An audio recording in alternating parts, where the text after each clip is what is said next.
To start with, the Agricultural Act of 2014 was signed into law on February 7th after 2 years of debate.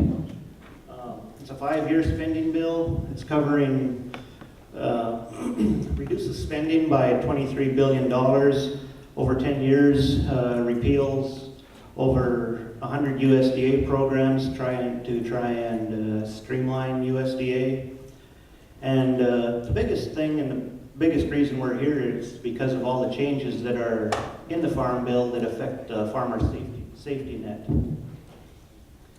A lot of people have called this a transitional farm bill, and the reason they're doing that is it's fairly simple. It's a lot of policy experts think that this might be the end of the farm safety net, at least farm programs as we've experienced them, and it's going to be a lot more of a risk management tool than just receiving program payments.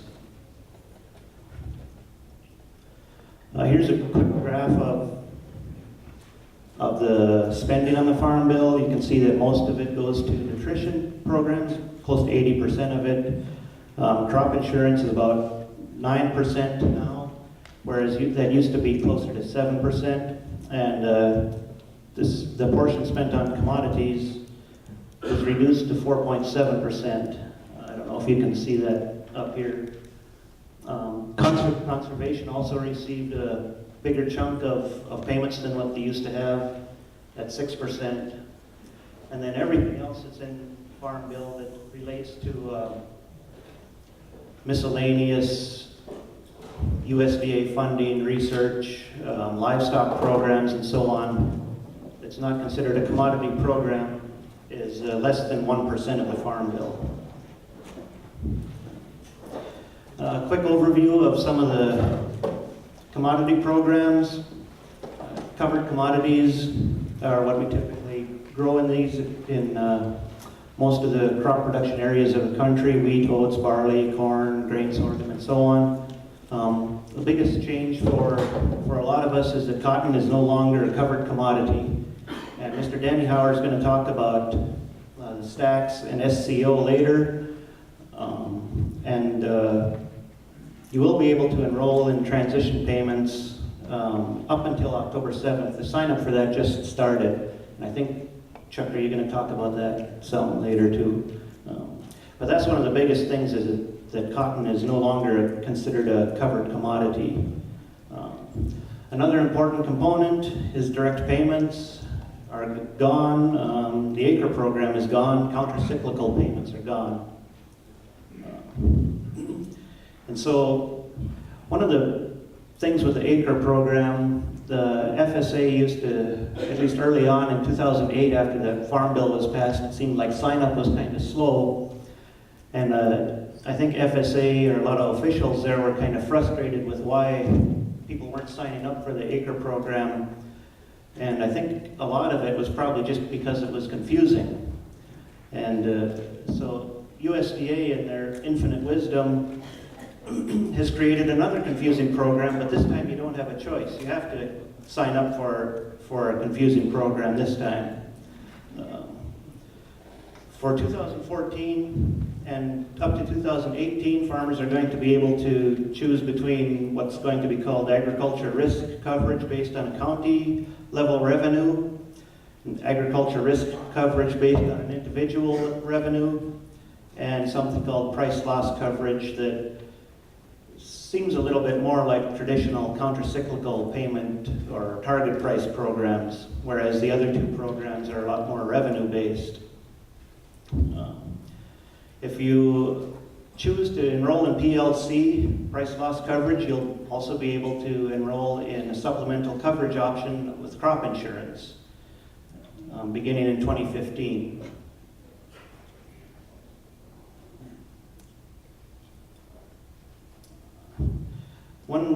One thing here, I think we all are familiar with this, but the decision that you make in 2014/2015, whenever the sign-up takes place, is going to affect your operation for the next 5 years, assuming there's payments.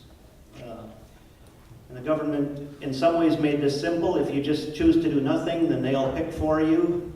They'll enroll you in the price loss coverage program, and you'll forfeit any payments that you may have gotten in 2014, which obviously we don't know for sure yet, but may or may not be a good option. Regardless of which payment you choose, the first payment will not occur until September 1st, or September 30th rather, 2015 at the earliest. And that's because the payments are based on a marketing, the price levels are based on a marketing year average. And Dr. Smith is going to cover a lot of this stuff in more detail. I'm just trying to give you a brief overview of a few things that are coming up. Continuing with the overview of commodity programs, the dairy program changed significantly. I don't know that that affects anybody here, but just to try and be complete, I'm going to talk about it in a second. The MILC programs repealed.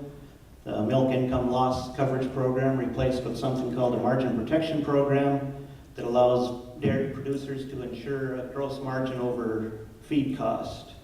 And that should be available September 1st of this year, so in about 2 weeks is what the legislation says.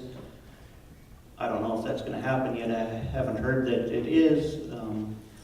And until it does, the milk program is available for dairy producers who are using that program if they need to. In addition, one of the major components of the Farm Bill that's a benefit to livestock producers is that there's permanent livestock disaster aid. In the past, livestock owners, producers were subject to the weather. They might have a loss, and a lot of that disaster money ran out in 2011 that was allocated in the 2008 Farm Bill. So if you had a loss from any time in October, or since October 2011 through 2012 and 13, you were eligible to receive some disaster aid. I'm not sure how many of you might have taken advantage of that. The sign up for that, I think, has expired as of last week. So I'm not sure how relevant that is anymore, but in the future, these programs will still be available for livestock producers who experience some devastating losses due to drought or fire or a host of other problems.